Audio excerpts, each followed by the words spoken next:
huge round of applause Mr. I P S Khurana, a mentor, a leader, and a legal mind whose wisdom will help us understand how the law is not just in courts but all around us every day. For the new entrant in the legal field, you have just joined the BA of EBA LLB. Have you ever aspired to become a lawyer or judicial officer or something else before joining law? Or just by chance you entered into this field? Yes?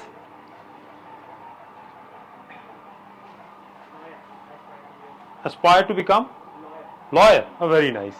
Yes?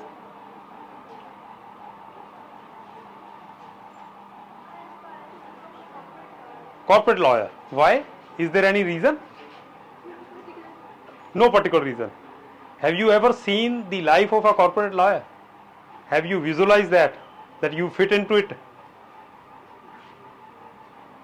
No. I always give an example.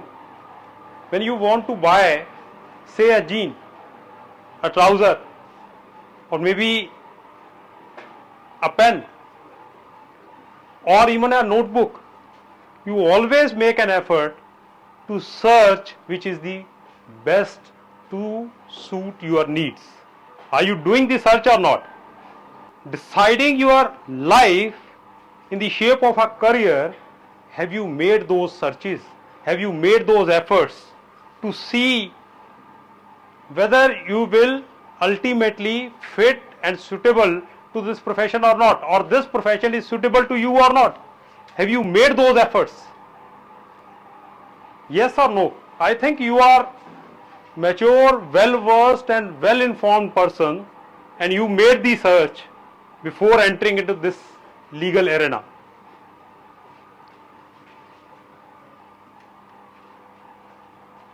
You just tell me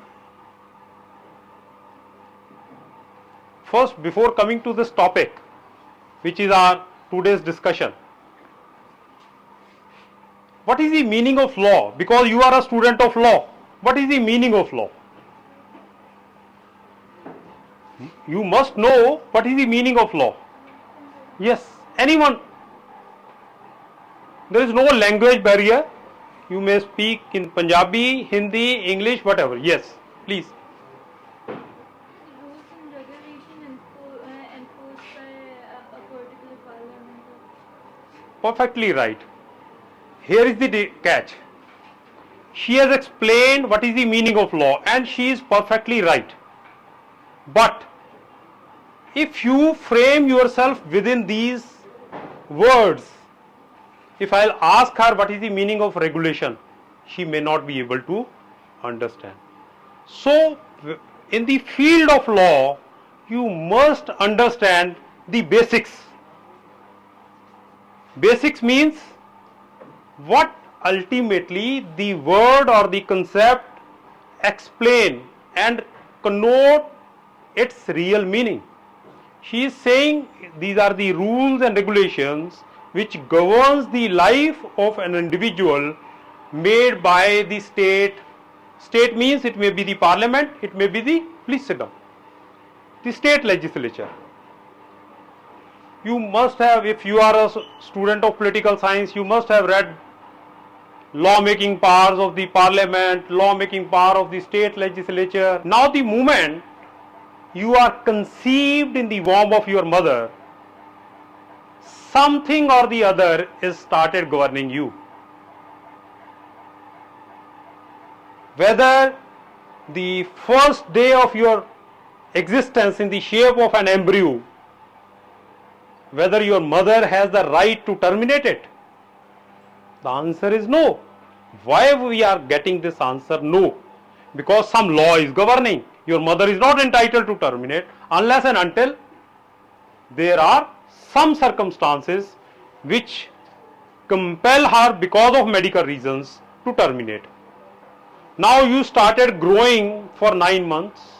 You have acquired certain rights during that period. You will definitely read Transfer of Property Act. the fetus, the womb, in the womb has a right to acquire the property. The mother is under a duty not to terminate that womb, fetus. The mother is under a legal obligation to give the birth. Now, if for your birth, your mother may go to the hospital, and during that process of birth of the child, the hospital authorities, the doctors are under a legal obligation to conduct the medical procedures according to law. So meaning thereby, the moment you stepped into this world, something is governing, some rules, some regulations, some law. Now after your birth, you acquire certain rights also. Suppose your father has ancestral property. Do you know what is ancestral property? So the property is divided into maybe 1/3. So they lost their right toward you and you have acquired the right. Suppose there are 3 brothers sisters. 2 brothers sisters are already there and one has taken the birth. So their 1/2 share now converted into 1/3 share. So meaning thereby you have divested them from their particular share and you have acquired certain right. So with the birth, law started operating either in your favor or against you, or it will govern your presence in the world. Now you start growing. Maybe your father took you to the playway school. Now entering into the playway school, you have acquired certain rights. The playway school authorities are under an obligation to take care of you. If they will not provide you proper meal, they will not take care, they may be punished, they may be fined, whatever the law is applicable. I am not talking about particular laws, I am just explaining you the situations where a person when entered into a playway school acquired certain rights and the playway school has a duty towards that kid. Now you enter into a school, again the same situation. Your house is far away, your father managed to engage a school bus. Now you are traveling every day from this with the help of a school bus, commuting from your school to your house. Now that particular bus owner or a driver or a conductor owns a responsibility toward you, towards your parents, and you are also under a moral obligation and a moral liability to respect them. You have no authority to disrespect the driver, the conductor.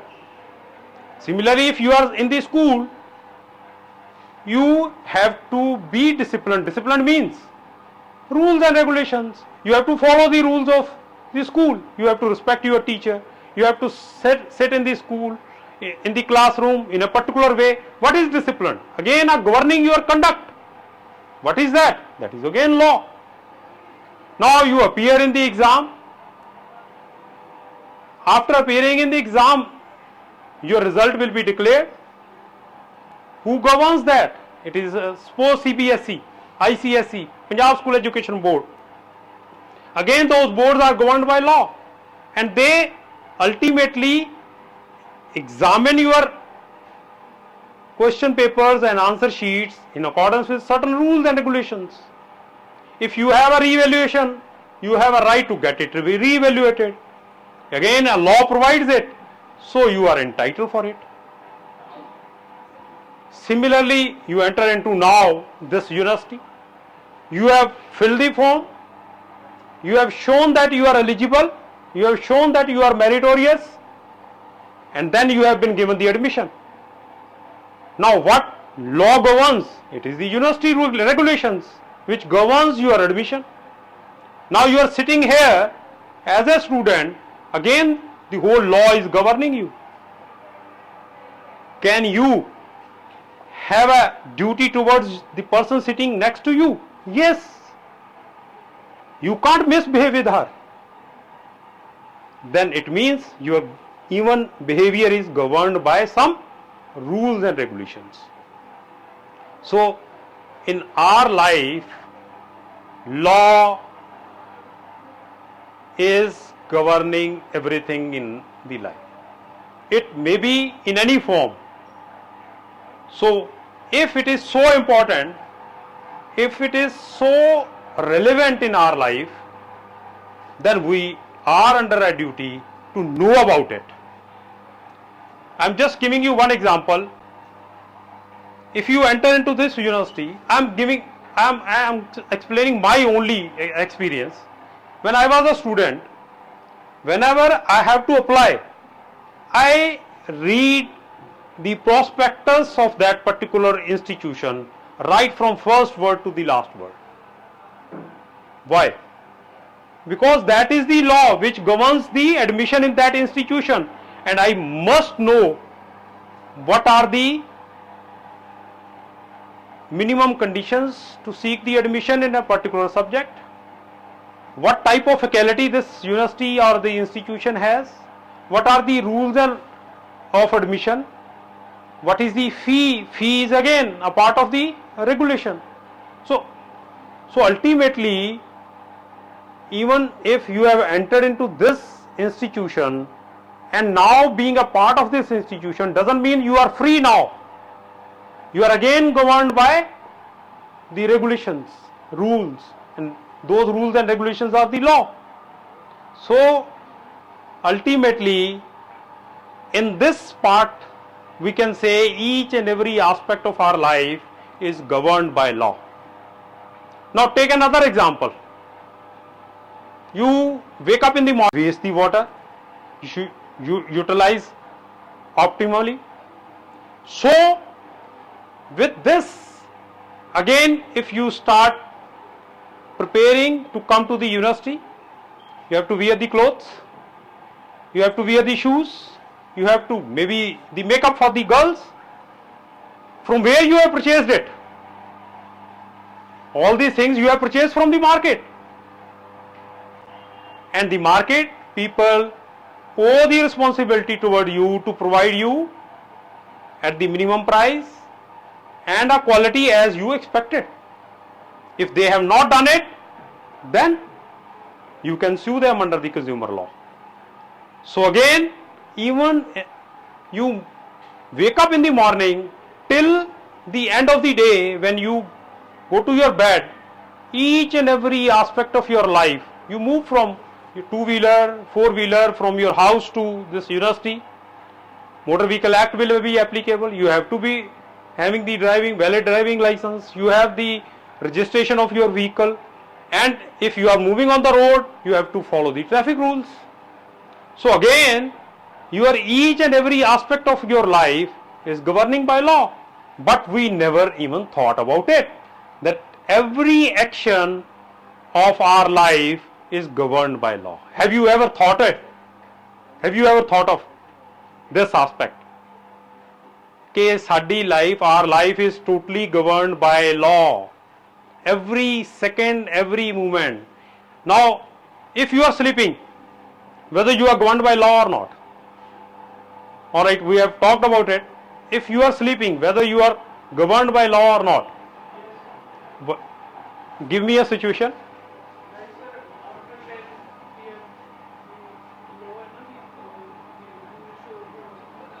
Pardon?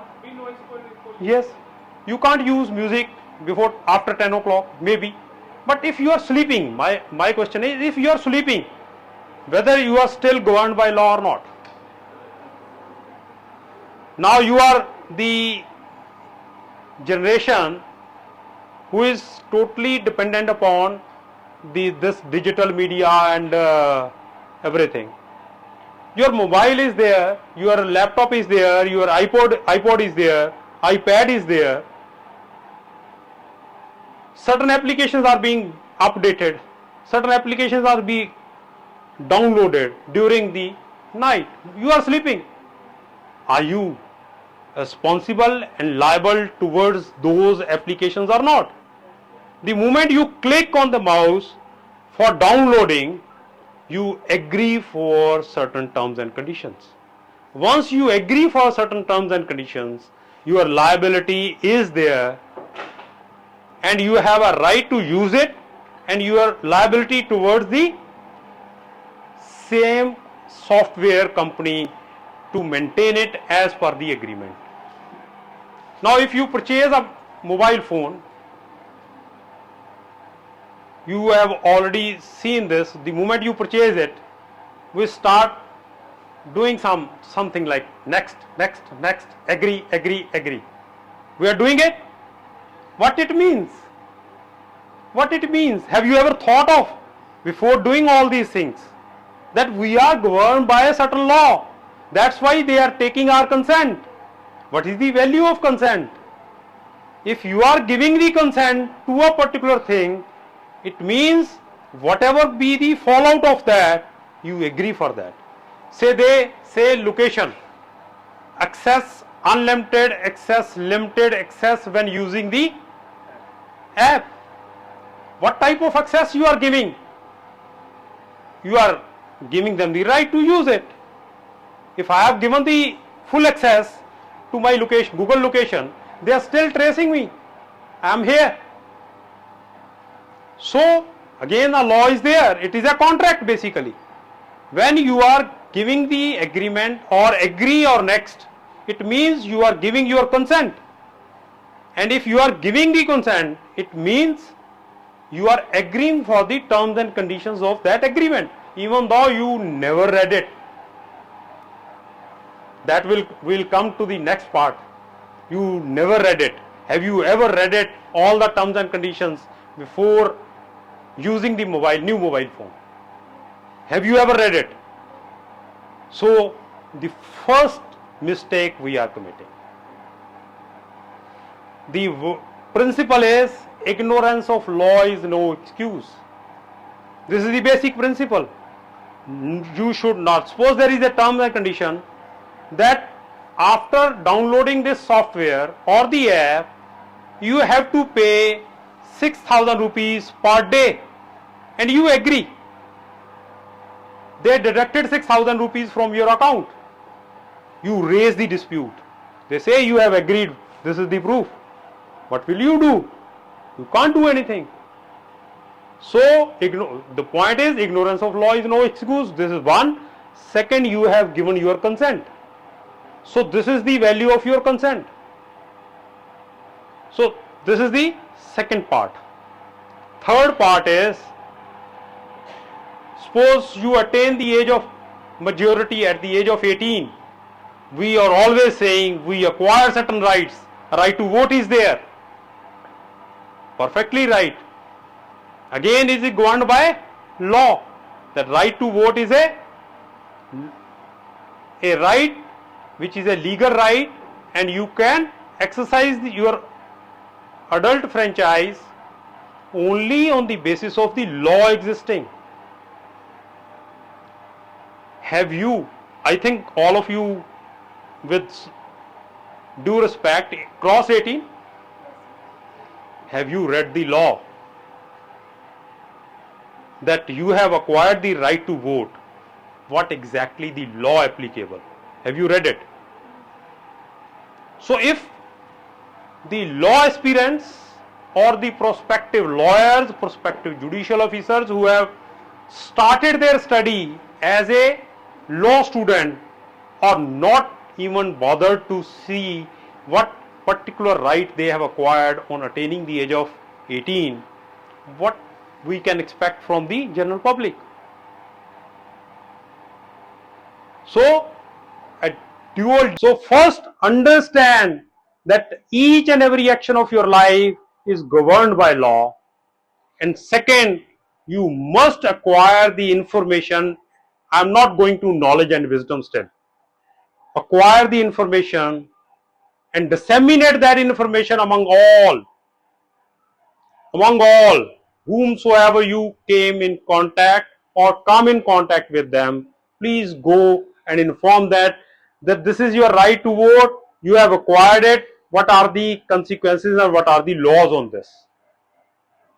We never Because we are not informed, how can we inform to the other people? So meaning thereby, first we are doing a bad service to ourselves and then to the society. How can I do a good thing for the other? It maybe seems to be a lecture, but this is the hard fact. We always complain. We always complain. This prime minister is not good. This chief minister is not good. This mantri is not good. Our MLA is very bad. Who has elected them? Who has elected them? We have elected them. We have chosen our right to vote again, to elect them. Why we have not informed ourselves that these are the four candidates who is the best for our nation, who is best for our city, who is best for our constituency, who is best for the general public? We never. And that's why we are getting those people who govern us for 5 years and we have only a pity situation. So if you are a student of law, if you acquire this information, how the law is governing you, then you can also go to your co-citizens.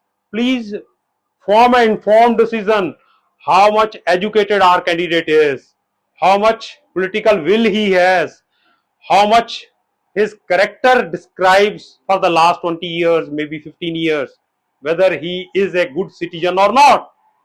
Inform to the co-citizens about this reality and give them the inputs so that they may elect a good person who may come forward and deliver properly in accordance with law. So we are, it means what ultimately I am covering two parts. One is law is governing every aspect of our life. Second, we are not well informed. We should be well informed about our rights and duties. And third, our duty is to inform to the co-citizens that these are their rights and duties. Please behave in this way. So this is one aspect. Do you have any question on this?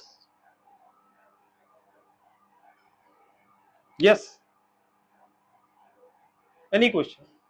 Anything in your mind? Yes. But is it not the company's responsibility? Pardon?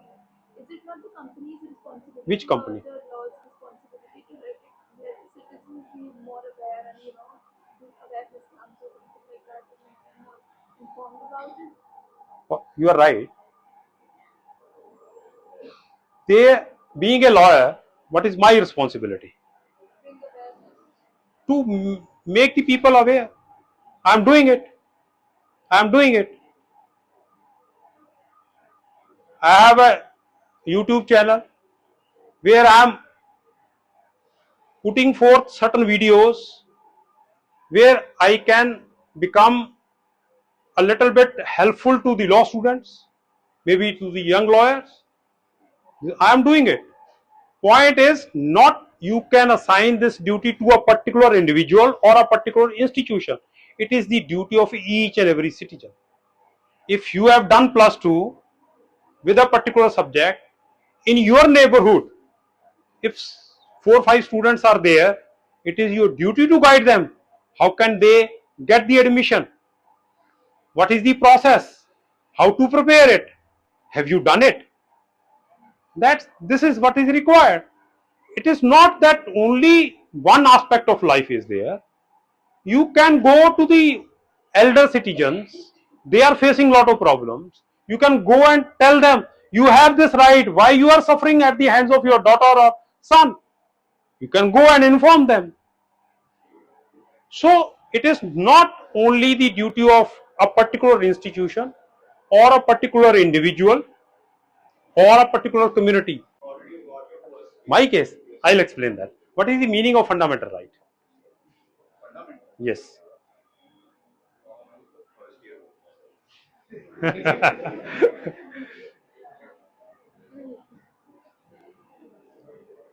What is the meaning of fundamental right? Anybody? Yes? Pardon? Please. it is one of the fundamental right? What is the meaning of fundamental right? Yes? Pardon? Those are normal rights, not fundamental rights. Yes, please.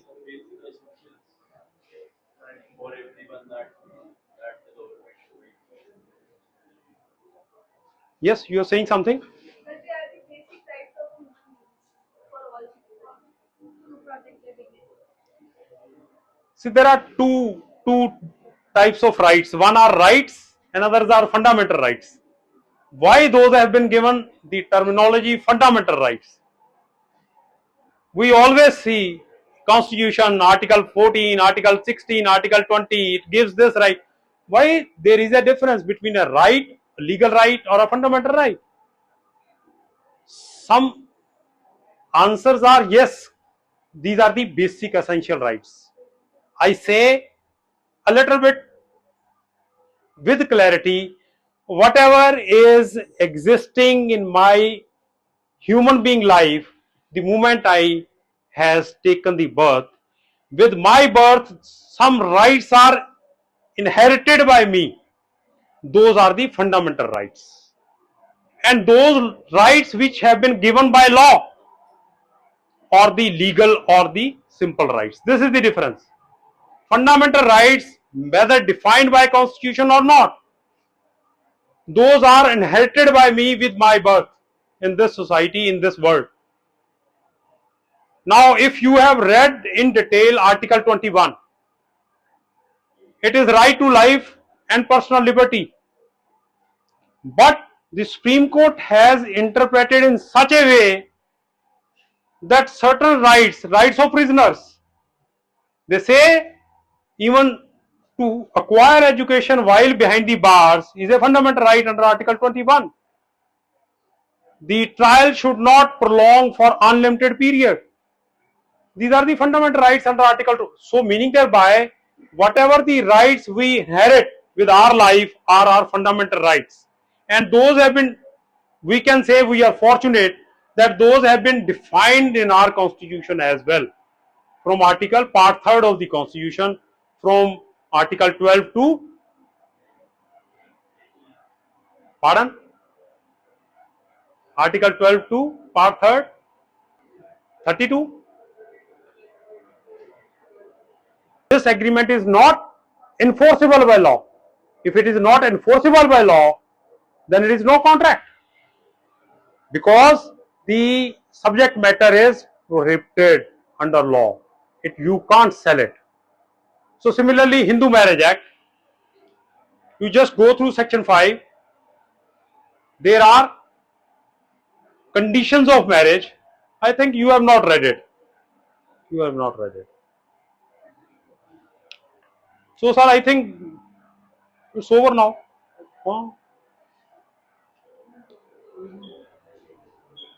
Any question, any doubt or anything about your, yes, he had a question, yes, my first case.